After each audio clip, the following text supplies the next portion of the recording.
Hey guys, in this video I will show you how to create a custom Apple Wallet pass. Alright, so let's begin with the video.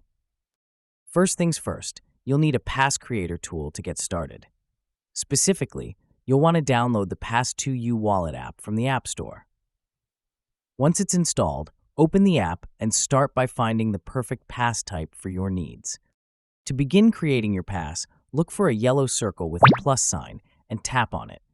This is where you'll start applying a pass template.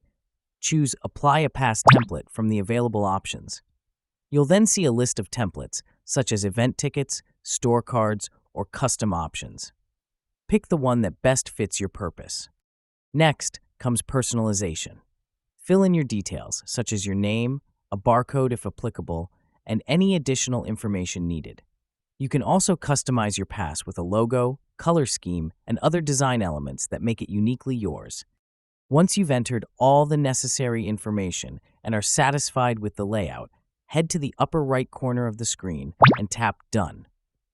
This will generate your pass instantly and bring your design to life on your device. Finally, it's time to integrate your new creation with Apple Wallet. Simply tap Add, and your custom pass will appear in your wallet, ready to use anytime. And that's it. So that is how you can create a custom Apple Wallet pass. So that's all for this video. Thanks.